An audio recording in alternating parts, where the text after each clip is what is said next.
Hi, welcome back to the channel. Today we will be looking at Philip K. Dick's book, The Penultimate Truth. Published in 1964, the book is a bleak exploration of propaganda, control and deception. The story takes place in the year 2025, incidentally, ever since a war had broken out on a colony on Mars 15 years ago in the story.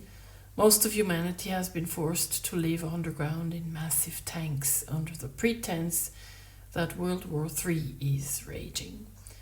There are 160,000 such tanks worldwide, each containing 1,500 people.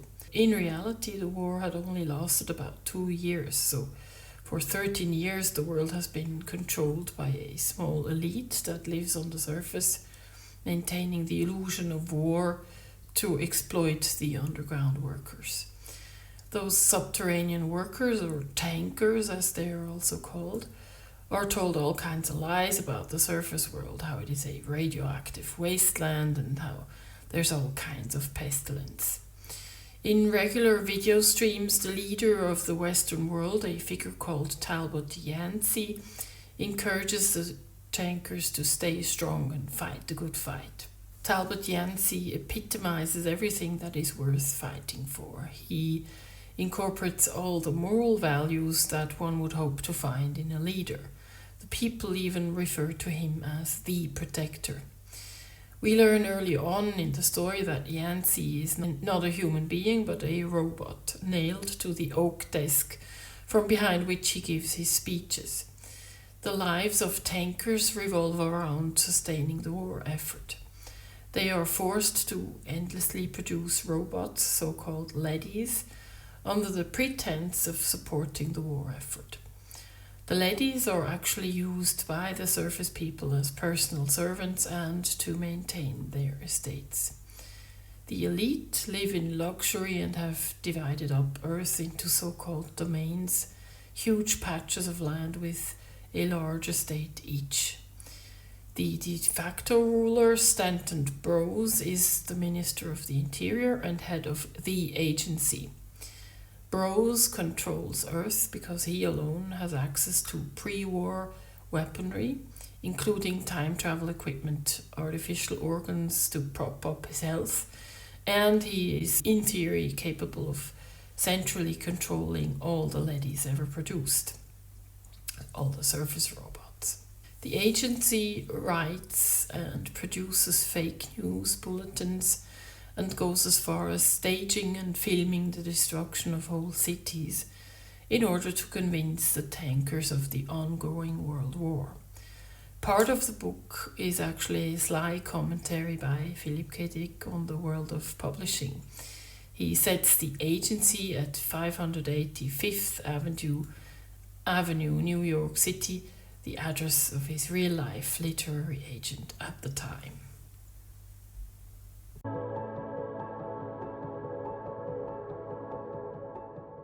The story follows Joseph Adams, a government propagandist working for Stanton Brose and the agency, as well as Nicholas St. James, the president of one of the underground tanker communities. At some point, Nicholas is forced to travel to the surface in search of an artificial organ for his chief mechanic. His trip to the surface, his interactions on the surface with the various characters, and his descent back down to his tank at the end of the book pretty much serves as the story arc of the novel. The current most powerful man in the world is Brose, whose brain is his only remaining major organ that isn't actually artificial. Brose hatches a plot to discredit his enemy, Louis Runcible, a man who has a vested interest in seeing the population return to the surface, since his company builds housing for those people who have escaped to the surface and cannot be allowed to return back down. Then there is the enigmatic character of David Lantano, whose appearance oscillates because he has travelled through time so much. Sometimes he appears young, sometimes middle-aged, sometimes old. Over time, we find out that Lontano is over 600 years old, that he, in fact, is Native American, and that he has held several key positions of power over the course of human history. The etymology of the name Lontano is significant. The ancient Greek Lontano means to escape notice or to lie hidden. And in the novel, Lontano's real identity and abilities indeed lie hidden for some time. Lontano effectively turns out to be the actual Talbot Yancey, and he is waiting for his chance to replace the robot president with himself.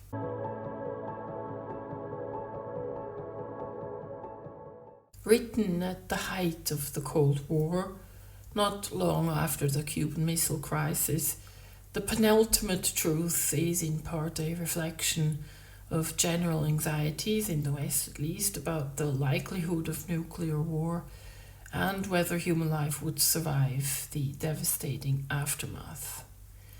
In the book, the tankers are bombarded with fabricated news broadcasts about the never-ending war. Every aspect of their lives is dictated by this manufactured narrative, ensuring they remain obedient and productive. At its core, the novel is a critique of propaganda and the ways in which media and government institutions manufacture reality.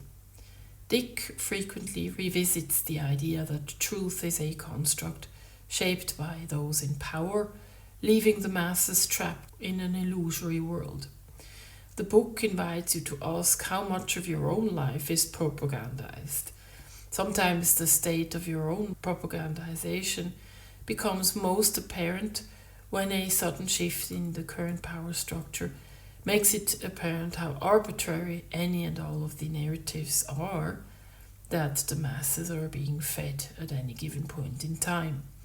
Being mindful of that, I can only speak about a Western European perspective and how in the last 4 weeks, for instance, we have in the mainstream media pivoted from absolutely needing to defend Ukraine with all we've got and to our own detriment, and defend democracy proper against the evil menace that is Russia. And now, with the newly incoming US administration seemingly doing a total 180 on everyone, we are left with the possibility, among other things, that the billions of aid appropriated by Congress in the last administration to Ukraine was first and foremost one big money laundering operation, as billions of the appropriated funds seem to be missing. If you're a dickhead, of course, you're inclined to have a strong spidey sense at all times, so you probably smelled that rat from miles away. But imagine being a proverbial tanker, and still believing in a protector, uncritically accepting all the spin coming to you from whoever seems to be in power at the time. It's mind-boggling.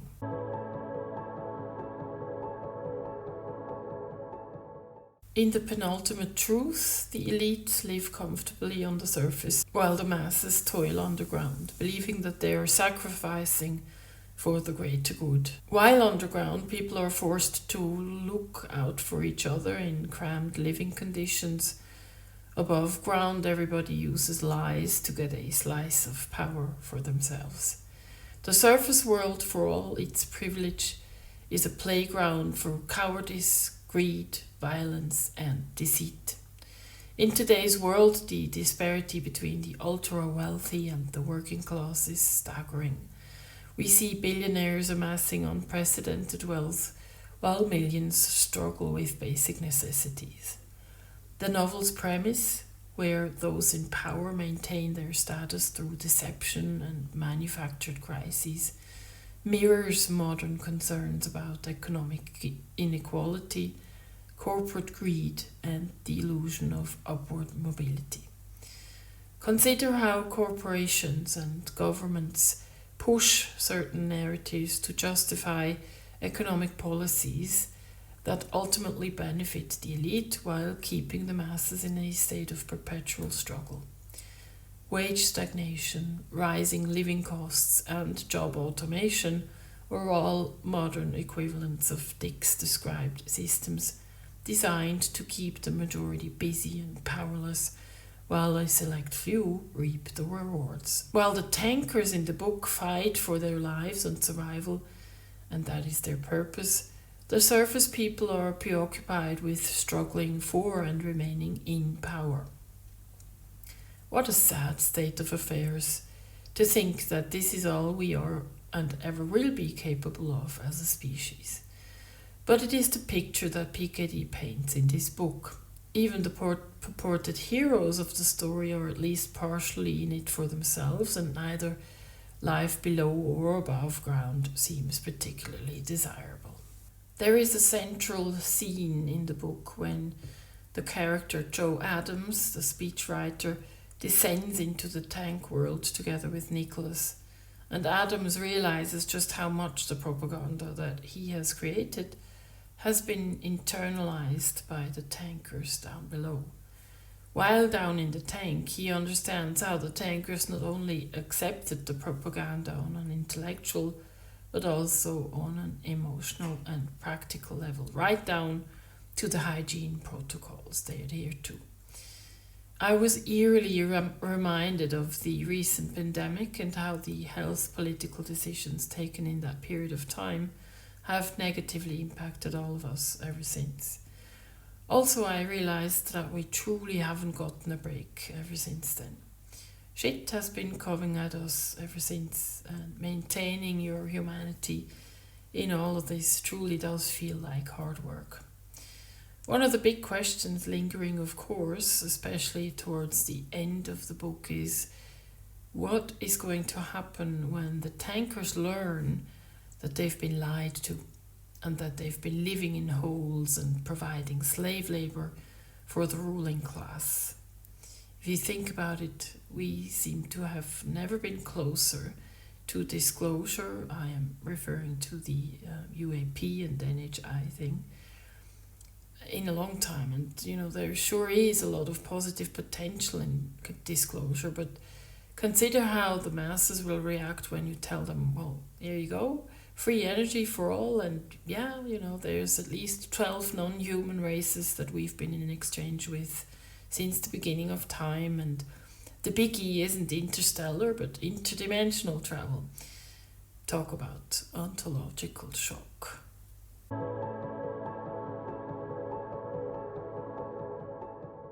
Across the cropped green lawn, temporarily abandoned now because this was night and the lady gardeners had gone off elsewhere into storage sheds and immobility, the machine coasted on rubber hard wheels. It made no noise, orientating itself by the rebound of the radar-like signals which it emitted at a frequency not customarily utilized. The signals had begun to return now in a succession, which informed the machine that the large stone building, the tropism of phase 1 of its homeostatic but many-sectioned journey, lay properly on its path, and it began to slow until at last it bumped soundlessly against the wall of the building. It came to rest for a moment as the next stage of its cycle rotated in the form of a cam into position. Click! Phase 1 had begun. By means of suction discs extended from stiff radii of a power-driven revolving central shaft, the machine ascended the vertical surface until it arrived at a window. Entering the building by means of the window posed no problem, despite the fact that the window in its aluminum frame was securely locked. The machine simply subjected the glass to sudden enormous heat. The glass became molten, dripped away like honey, leaving a wide empty hole dead center where the core of the heat beam had been directed. The machine with no difficulty travelled off the vertical over the aluminum frame. And Poised momentarily on the aluminum frame, it performed phase 4 of its total operation. It exerted the precise pressure of the rather soft metal that a 220-pound weight, if resting there, would create. The frame yielded, bent until warped. Satisfied, the machine then crawled on vertically, once more by means of its radii of suction cups, until it reached the floor of the room. An interval passed in which the machine remained inoperative, at least from external appearances. But within, these ellipsoidal switches operated and shot. At last, an iron oxide tape moved past the playback head. Through an audio system, current passed from transformer to speaker, and the machine abruptly said in a low, muffled but whiny voice, "Damned!" The tape expanded, fell into a reservoir within the machine, and it was incinerated. The machine, on its small, hard rubber wheels, again rolled forward, again orientating itself bat-like by its radar emanations. To its right lay a low table. The machine halted at the table, and ellipsoidal switches once more opened and shut, and then the machine extended a pseudopodium, the end of which it pressed firmly against the edge of the table, as if, for a moment, it had involuntarily eased itself of the burden of its own excessive weight, had rested there before going on. And now it went on, carefully, because the ultimate tropism, the man, was not far off. The man slept in the next room. The machine had picked up the sound of his respiration and the emanation of warmth from his body. Attracted by both, tropisms of each sort operating in synchronicity, the machine turned in that direction. As it passed a closet door, it paused, clicked, and then released an electrical impulse corresponding to the alpha wave of a human brain, in fact, one particular human brain. Within the closet, a recording instrument received the impulse, deposited it as a permanent record sealed within a locked case, buried deep within the wall, inaccessible except through extensive drilling or by the proper key. The machine, however, did not know that, and if it had, it would have not cared. It did not inquire into these ramifications. They were not its proper concern. It rolled on. As it passed through the open doorway into the bedroom, it halted, reared back on its hind wheels, extended a pseudopodium which deftly, but at the loss of several seconds, lodged a single strand of artificial cloth fibre into the brass lock fittings of the frame. This done to its satisfaction, it again continued on, pausing once to excrete 3 hairs of a fleck of dried scalp material. Otherwise, it had no need to interrupt its double tropism toward the man asleep in the bed. At the edge of the bed, it stopped entirely. The most intricate part of its overall cycle now came by means of a rapid series of switch openings and closings into play. The case forming the hull of the machine radically changed shape as a slow, fastidiously regulated warmth softened the plastic. The machine became thin, extended, and then this accomplished again, tipped back onto its rear wheels. The effect, had anyone seen it, would have been comic. The machine now swayed like a snake, barely able to maintain its balance. It came to the verge of falling first to one side and then to the other, for, slender and elongated as it was, it no longer possessed a wide resting base. However, It was too busy to preoccupy itself with the problem of its lateral oscillations. The master circuit which controlled it, the clock, as the wartime technicians who had built it had called that assembly, endeavoured to obtain something more vital than upright balance. The machine, having completed its mobile ambulatory phases, based on the doubtly reinforcing tropisms of heat and respiratory rhythm, was attempting to locate exactly the beating heart of the man asleep in the bed.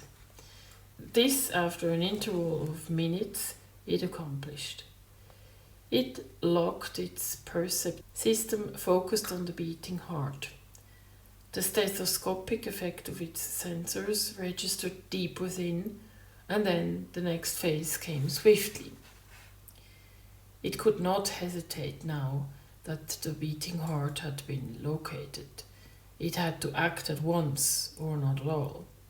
It released from an aperture at its upper lid a cyanide-tipped self-propelling dart, travelling at extremely low speed so that corrections of its trajectory could be achieved even at the last fractional second. The dart made its way from the upended machine, veered slightly as signals from the machine indicated the need of a minor correction, and then its needle nose penetrated the chest of the sleeping man. Instantly, the dart ejected its freight of poison. The man, without waking, died.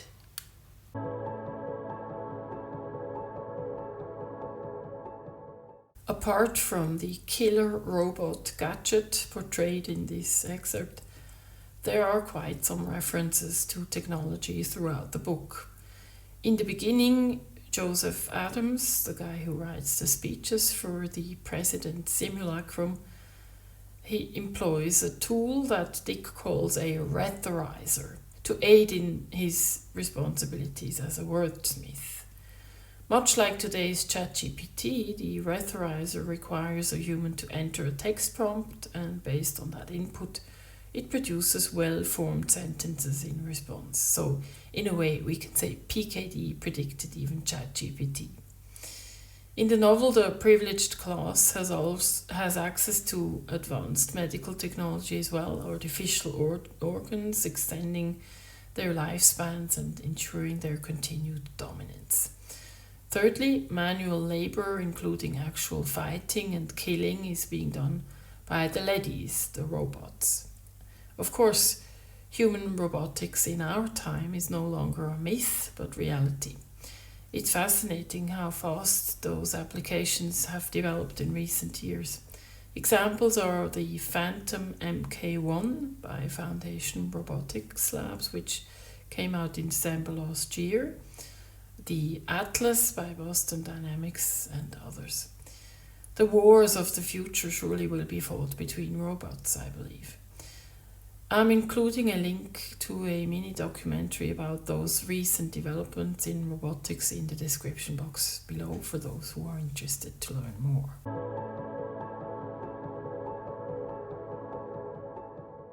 War, apart from being a geopolitical reality, is also a business model. In this novel, it is an engineered fiction designed to maintain control over the populace. In this fabricated war economy, the constant state of emergency serves a dual function. It prevents the masses from questioning the legitimacy of the system, while simultaneously reinforcing the authority of those in power. This directly parallels the military-industrial complex of our own world, where war and the constant threat of war sustain a lucrative industry. Governments and corporations alike benefit from the ongoing need for military funding, arms production, and defense contracts, all of which generate enormous profits.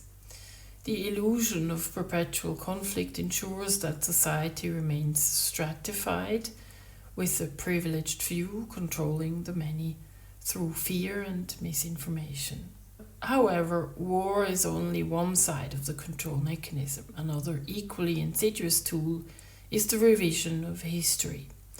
In the novel, historical truth is manipulated and rewritten to serve the interests of those in power. We find evidence of this in the two versions of a documentary that Joe Adams rewatches, as well as in the failed attempt to smuggle fake alien artifacts back in time for them to be dug up in the present. By controlling the historical narrative, the elite effectively shape the perceptions of reality itself, dictating what people believe to be true about their past, their present, as well as their future. This type of manipulation, of course, mirrors real-world historical revisionism, where governments, media, and corporate interests often rewrite or obscure history to serve contemporary agendas. Whether through propaganda, selective censorship, or the erasure of inconvenient truths, the revision of history is a powerful tool for maintaining the status quo.